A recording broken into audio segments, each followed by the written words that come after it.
Hello दोस्तों, कैसे आप सब लोग। मैं हूं सीएस अनुप जैन और आपके सामने हैं all India rank CS executive all India rank 2। इनका नाम है रूपाली। और दोस्तों, ऑल इंडिया रैंक लाना कोई आसान चीज़ नहीं है और ये पहली बार में रैंक लेकर आए हैं। आज हम डिस्कस करेंगे कि रूपाली ने क्या स्ट्रेटेजी फॉलो करी, कैसे इनका रैंक आया। वीडियो को देखिएगा जरूर लास्ट तक, क्या पता इन्हीं की स्ट्रेटेजी को फॉलो करके आपका भी रैंक आ जाए। तो दोस्तों, और हाँ, एक चीज़ और सबसे इंपॉर्टेंट, पूछो क्या, हमारे यहाँ से जो भी रैंक वन, रैंक 2 या रैंक 3 लाता है, 3 में से कोई एक रैंक लाता है तो उसको मिलता है आईफोन। और आज रूपाली आपको बेटा मिलेगा आईफोन 16 मिलेगा आज आपको। लेकिन उन सारी चीज़ों से पहले हम लोग रूपाली से कुछ डिस्कशन करना चाहते हैं, रूपाली से कुछ बातें करना चाहते हैं। और रूपाली, सबसे पहले तो आप ये बताइए बेटा कि रैंक 2 लाने के बाद हाउज योर फीलिंग, आपकी फीलिंग कैसी है। पहले तो आपको कैसा लग रहा है, पेरेंट्स को कैसा लग रहा है, बच्चों को बताइए कि रैंक 2 लाने की खुशी क्या होती है, ये थोड़ा सा बताइए। Thank you sir for giving this opportunity. Literally मेरे को ना एक अलग ही फील आ रहा है, कुछ समझ ही नहीं आ रहा है कि क्या चल रहा है क्या नहीं चल रहा है। अभी तो उसी फील में है कि अभी तो स्टूडेंट है ये है, लेकिन ऑल इंडिया रैंक पता नहीं अलग ही फील है, ये एक्सप्रेसिबल ही नहीं है, ये तो ऐसी फीलिंग हो गई है। क्या बात है, फैंटास्टिक रूपाली, फैंटास्टिक।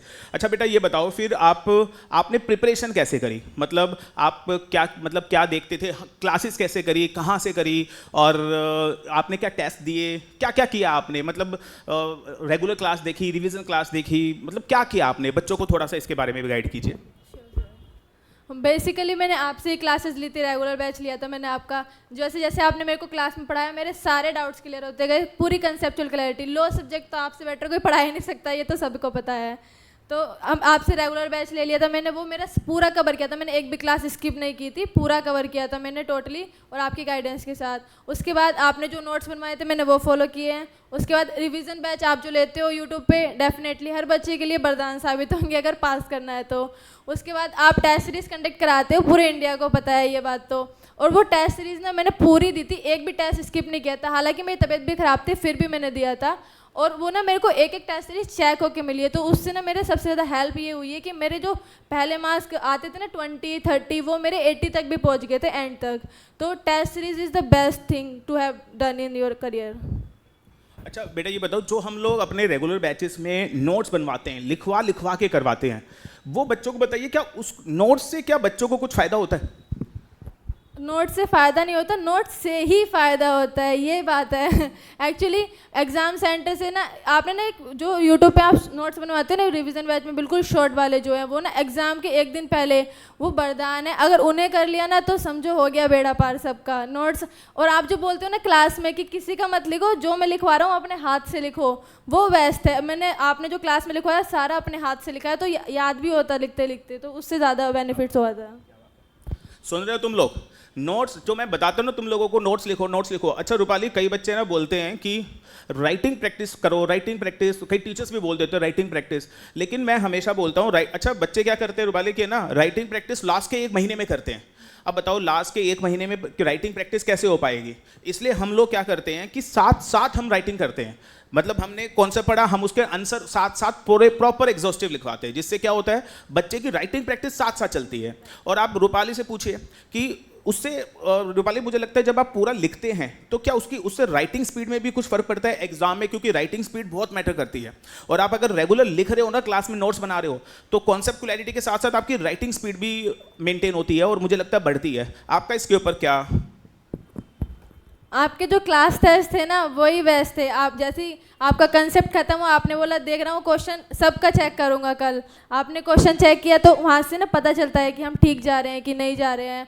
फिर उसके बाद आपके टेस्ट सारे किए हैं तो आप चेक करके देते हो, तो वो उनसे भी पता चलता है कि हाँ ठीक जा रहा है पर्सन कि नहीं जा रहा है। तो राइटिंग प्रैक्टिस तो जैसे ही कंसेप्ट खत्म हुआ तभी आंसर हो, तभी बनती है राइटिंग प्रैक्टिस बेस्ट। बहुत बहुत बहुत शानदार बात है। और अब आप ये बताइए मुझे कि इन बच्चों को थोड़ा सा ये भी बताइए, क्योंकि ये सेशन करने का आपके साथ बस एक ही ऑब्जेक्टिव है कि बच्चों को समझ में आए। अब आप ये बताइए आप कितने घंटे पढ़ते थे। मैं इनको बताता हूँ कि भाई मैं अपने टाइम पे इतना, बच्चे हंसने लग जाते हैं। अब तुम्हारे सामने AR2 है, आप बताओ बेटा इनको कि आप कितने घंटे पढ़ते थे। मेरा तो सर 18 आवर्स का रूटीन था, बेसिकली 24/7 लाइब्रेरी, तो 18 आवर्स मेरा खाना पीना सब वहीं होता था, सुबह से लेके शाम तक मैं वहीं रहती थी, तो 18 आवर्स तो मेरा पहुंच जाता था। और 18 आवर्स ऐसे नहीं कि बैठे हैं, 18 आवर्स इफेक्टिव टाइमर, अगर वॉशरूम भी जानी हो तो बंद करके जाती थी। क्या बात है, समझ लो तुम लोग 18 घंटे पढ़ती है ये लड़की, और अब ये CS प्रोफेशनल में आ गए। इसने मुझे प्रॉमिस किया है कि CS प्रोफेशनल में ऑल इंडिया रैंक 1 लेकर आएगी ये। और 18 घंटे, मैं तुम्हें नहीं कह रहा था 18 घंटे पढ़ो, मैं तुम्हें ये कह रहा हूँ भाई तुम 14 घंटे पढ़ लो, तुम 12 घंटे पढ़ लो। 18 घंटे सबकी कैपेसिटी होती भी नहीं है, लेकिन अगर आप 12 घंटे भी पढ़ लोगे ना भाई साहब, ऑल इंडिया रैंक 2 नहीं आएगा, अबे 6, 7, 8, 9, 10 कुछ तो आएगा।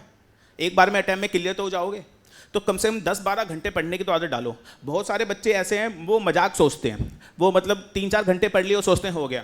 कैन यू इमेजिन 24 घंटे में से अगर एक बच्चा 18 घंटे पढ़ रहा है तो उसने मेहनत कितनी की होगी यार। सलाम है इस मेहनत को। और मैं हमेशा एक ही चीज़ बोलता हूँ, जब बंदा मेहनत करता है ना तो किस्मत भी उसके सामने घुटने टेक देती है। बस थोड़ा सा गम रह गया, ऑल इंडिया रैंक 1 नहीं आया, नहीं तो यू नो और मज़ा आ जाता। But anyways rank 2 is close to rank 1, तो इसमें कुछ भी नहीं है। और अच्छा, क्लासेस आपने बता रहे थे। अच्छा, जब रूपाली हमारे पास आई तो ये क्लासेस कहीं और से भी इन्होंने ली हुई थी, लेकिन बाद में फिर she shifted to our classes. इसके बारे में आप कुछ बताना चाहेंगे?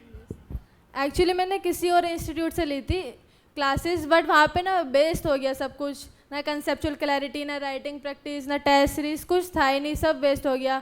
फिर मेरे को सजेशन आया कि एक बार अनूप सर से जाके देखो अगर तुम्हें समझ में आता है। तो फिर मैंने सर से क्लासेस ली, परचेज करी, बट सर की वजह से आज यहाँ पे खड़ी हूँ मैं। ऑल इंडिया रैंक 2 आई है।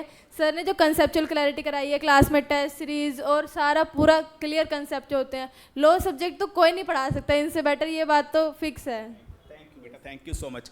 और एक चीज़ और, बस एक लास्ट चीज़ और, ज़्यादा टाइम नहीं लेंगे। रूपाली को है ना अपने होम टाउन जाना है आज। एक छोटा सा क्वेश्चन बेटा, बस ये और बताओ, बच्चों को गाइड करो, बेरेक्ट से पढ़ना कितना इंपॉर्टेंट है? हम लोग हमेशा बोलते रहते हैं, कई लोग बोलते हैं ये पागल है, लेकिन आप बताइए क्या एक एज अ CS मतलब बेरेक्ट से पढ़ना कितना इंपॉर्टेंट है बच्चों के लिए, और बच्चों को बेरेक्ट से ही क्यों पढ़ना चाहिए? बेरेक्ट से पढ़ना इसलिए इम्पोर्टेंट है, एक तो हमारा प्रोफेशनल कोर्स है, अगर हमको लॉ की नॉलेज नहीं होगी तो किसको होगी फिर। तो आप बेरेक्ट पढ़ाते हो, सारे मॉड्यूल्स कवर कराते हो, सब कुछ पूरा परफेक्ट जाता है, तो इसलिए बेरेक्ट तो हमारे लिए वरदान है ही। तो बेरेक्ट तो कंपलसरी है करना। और आप जो क्लास में बोलते हो ना कि सेक्शन याद कर लो, सेक्शन याद कर लो, बोलते हो ना ये सेक्शन याद नहीं हो रहा तो तुम क्या ही कर लोगे, उससे जो मोटिवेशन मिलती है कि हाँ चलो ठीक है सेक्शन याद करेंगे। मैंने सेक्शन छोड़ो, क्लोज छोड़ो, सब क्लोज तक याद कर लिए थे, ये हो गया था। आप देख रहे हो बच्चे को सेक्शन, सब सेक्शन, क्लोज, सब, और ये है ना सबको कराते हैं हम क्लास में, ये नहीं कि बस इसको करवाया हुआ है, सबको कराते हैं सेक्शन, सब सेक्शन, क्लोज, सब क्लोज। तो प्लीज़ दोस्तों आप लोग भी इसी तरीके से मेहनत करें। और हाँ, सबसे इंपॉर्टेंट चीज़ तो रूपाली रह गई। रूपाली का गिफ्ट बनता है भाई, ऑल इंडिया रैंक 1, 2 और 3, ये हमारा प्रॉमिस है। जो भी हमसे पढ़कर ऑल इंडिया रैंक 1, 2, 3 लाता है उसको हम लोग गिफ्ट देते हैं। और अभी जो लेटेस्ट आईफोन चल रहा है, iPhone 16 चल रहा है, अगर 17 होता तो 17 देते, 18 होता तो 18 देते, and that is the latest new iPhone 16 and it is a black colour, and that is a gift from, एक small gift from our side. इतनी बड़ी अचीवमेंट के लिए ये आईफोन, इसकी कीमत 0 है, 0, इतने बड़े एफर्ट के लिए। तो बेटा एक छोटा सा टोकन ऑफ लव और रिस्पेक्ट आपके लिए। Thank you so much, God bless you.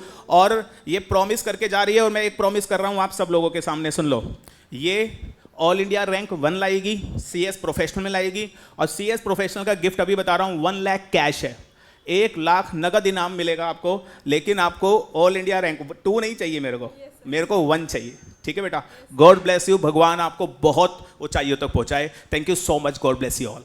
मिलते हैं अगली वीडियो में।